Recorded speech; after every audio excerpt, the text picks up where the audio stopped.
Alright, so get this, just when it looked like the Chiefs had everything under control, they found themselves in an absolute nail-biter against the Broncos. I mean, here's a team on a 14-game win streak, practically cruising, and suddenly they're out there fighting for a win by just 2 points.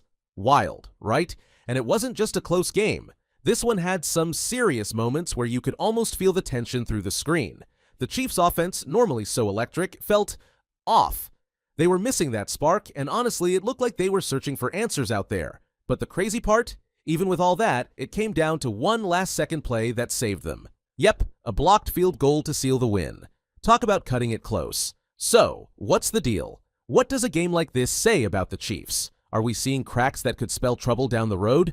Let's break it all down. The struggles on offense, the defense that came through big time, and what this game might mean for Kansas City going forward.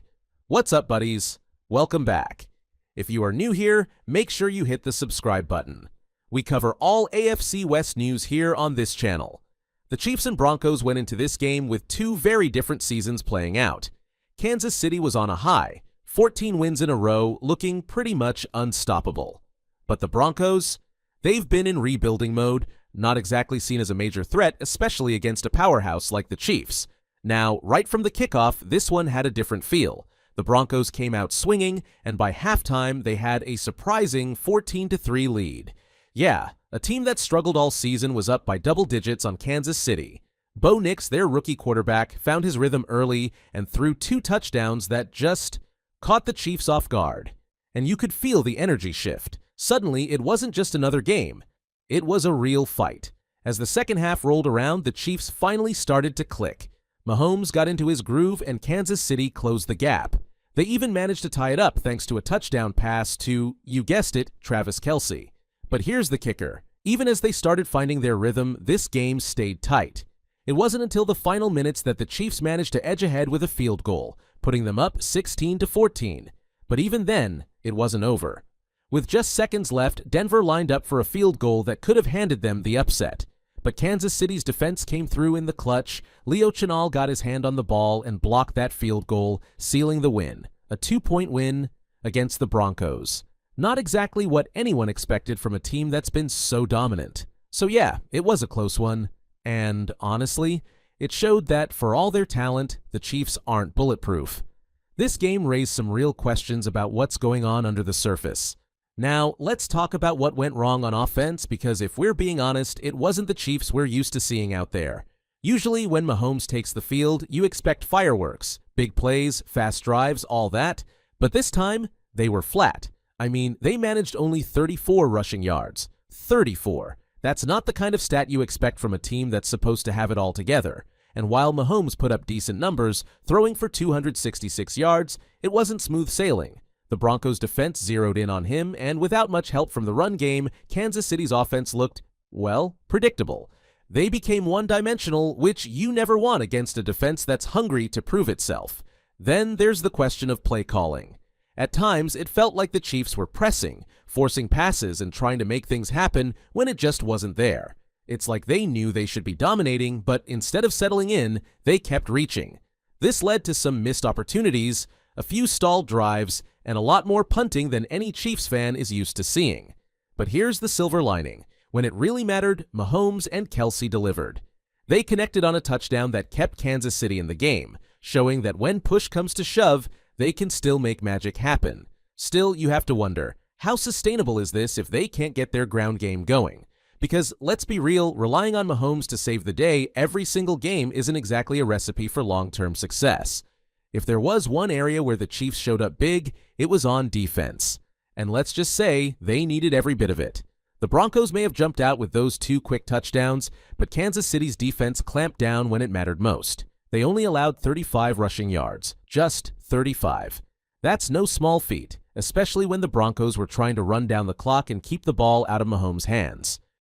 The Chiefs' defense knew the stakes, and you could see it in the way they played. They dialed up the pressure, disrupted Bo Nix's timing, and forced him to make quick decisions. And hey, for a rookie quarterback, that's no easy task. Sure, Nix held his own for a lot of the game, but by the second half, the Chiefs' defense was in his face on almost every snap, making sure he couldn't get comfortable. And then there was the play that sealed the deal, the field goal block. Leo Chenal came through in the clutch, and it was the kind of game-saving moment that you just don't see every week. In those final seconds, as the Broncos lined up for what could have been a game-winning kick, Kansas City's defense stepped up, showing that they're more than just a supporting act for Mahomes. It was a reminder that even when the offense is struggling, this defense has the firepower to pull them through. All in all, the Chiefs' defense gave them exactly what they needed to scrape by with the win. But it's also a bit of a warning signal. If they're relying on defensive heroics to close out games, that might be something to watch as they move deeper into the season. Now, you've got to give credit where it's due. The Broncos came out swinging. No one expected them to be the ones putting pressure on the Chiefs right out of the gate, but that's exactly what happened. From the opening drive, Denver looked like a team on a mission, and they weren't backing down just because they were up against Kansas City. Bo Nix, their rookie quarterback, stepped up and delivered, surprising everyone with his poise. He was throwing with confidence, connecting on 2 touchdown passes that seemed to catch the Chiefs off guard. And honestly, you could see Kansas City's defense scrambling a bit, trying to adjust to this aggressive Broncos offense that, on paper, wasn't supposed to be a threat. It wasn't just about scoring, though. Denver controlled the clock, kept Mahomes on the sidelines, and set the tone in a way that threw the Chiefs off balance. By halftime, they were up 14-3, and you could feel the tension building. This wasn't the game anyone expected, and the Broncos had the Chiefs on their heels in a way we haven't seen in a while.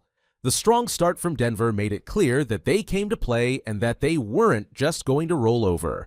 And, if anything, it highlighted some vulnerabilities in Kansas City's game plan, showing that even a high-powered team like the Chiefs can be shaken up by a little early pressure.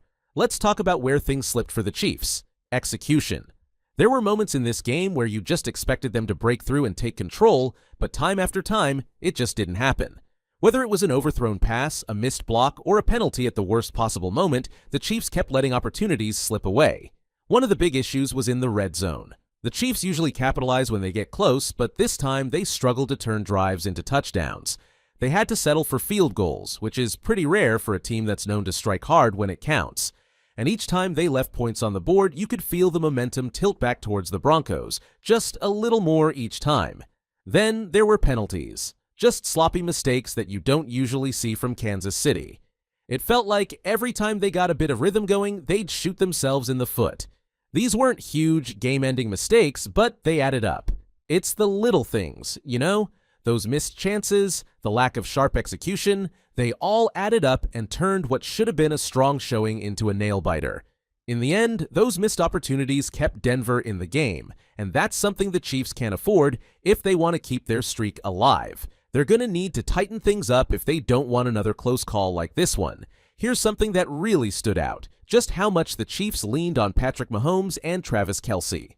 Don't get me wrong, when you've got 2 of the best in the game, you're going to rely on them. But in this one, it felt like they were carrying the entire load. Mahomes did what he does best, throwing for over 260 yards, and when it came down to crunch time, he looked for Kelce, who came through with a huge touchdown. Kelce in particular showed why he's still one of the most reliable tight ends in the league. 8 catches, 95 yards, and that critical score. He played lights out. But here's the thing. It seemed like the Chiefs didn't have many other options. When they needed a big play, it was all eyes on Kelce. And while that's worked well for them so far, you've got to wonder how sustainable it is. Teams are going to catch on to this. If defenses know that Mahomes' primary target is Kelce, they're going to double him up and force Kansas City to look elsewhere. And right now, it doesn't look like they have a solid backup plan if Kelce is covered. This game should be a wake-up call. If Kansas City wants to keep the streak alive and make a real Super Bowl run, they'll need to address these gaps. The talent's there, they just need to bring it all together.